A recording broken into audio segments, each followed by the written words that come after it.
नमस्कार, TV51च्या या बुलेटिनमध्ये आपलं स्वागत। आपल्या परिसरातील ताज्या बातम्या व चालू घडामोडींचे अपडेट्स आपल्या फोनवर मिळवण्यासाठी TV51च्या YouTube चॅनलला सबस्क्राइब करा। बातम्यांचे नोटिफिकेशन्स मिळवण्यासाठी बेल आयकॉनवर क्लिक करायला विसरू नका।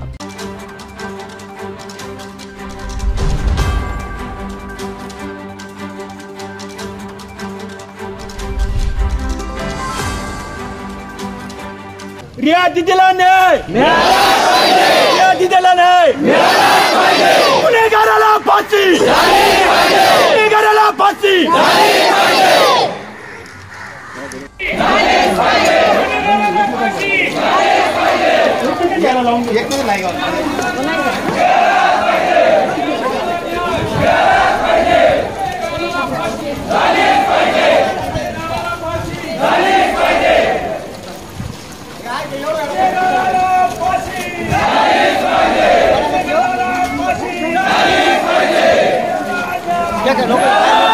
मालेगाव तालुक्यातील अजंग येथील 8 वर्षीय भाविका महालेच्या निर्घृण हत्येने संबंध महाराष्ट्र हादरला होता।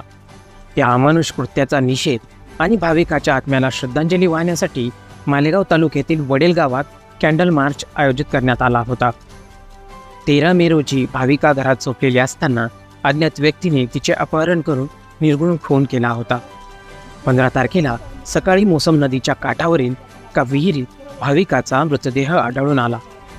या घटनेने गावात प्रचंड तणाव व खळबळ उडाली आणि ग्रामस्थांमध्ये संतापाचे वातावरण निर्माण झाले।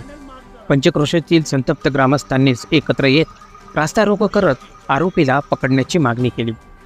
भाविकाच्या हत्येने ग्रामस्थांमध्ये तीव्र संताप निर्माण झाला आहे।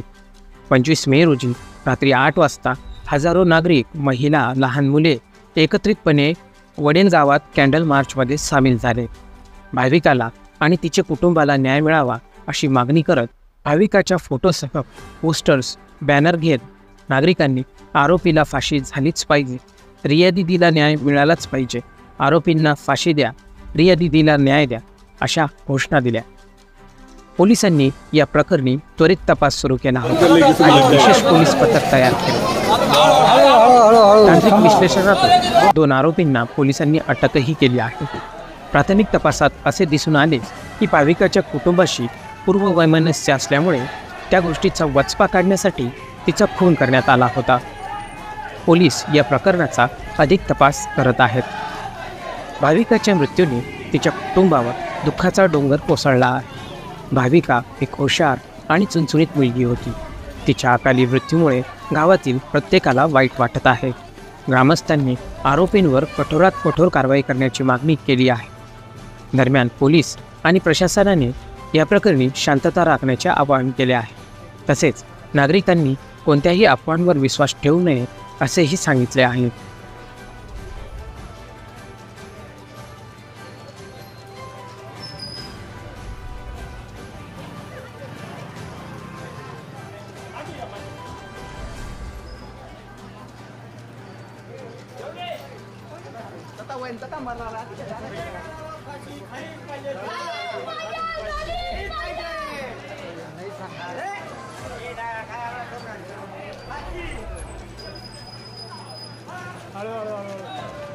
त्याला शिक्षा करेपर्यंत आम्ही थांबणार नाही अशा पद्धतीचं आश्वासन आपल्याला सर्व वरिष्ठ अधिकारी, पोलीस प्रशासन, राजकीय यांनी सर्वांनी दिलेलं आहे। त्या पद्धतीने अनेक गावागावांमध्ये अशा पद्धतीचं कॅन्डल मार्च झाला आणि त्या पद्धतीने 2 गुन्हेगारांना आतापर्यंत पकडण्यात आलेलं आहे। पण आपली लढाई या ठिकाणी थांबणार नाही।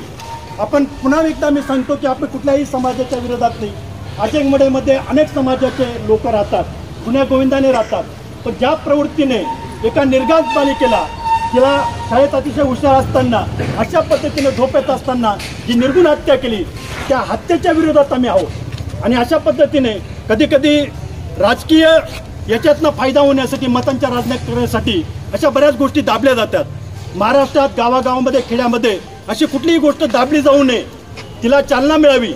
माझी सर्व राजकीय पक्षांना, वरिष्ठ अधिकाऱ्यांना आणि या ठिकाणी ज्यांचे ज्यांचे संबंध असतील त्यांना आमचे हात जोडून विनंती आहे की शेवटपर्यंत आपल्याला जे काही सहकार्य करता येईल, ज्यांचे संबंध असतील त्या गुन्हेगारांना फाशी देईपर्यंत, शिक्षा होईपर्यंत आपण थांबता कामा नये।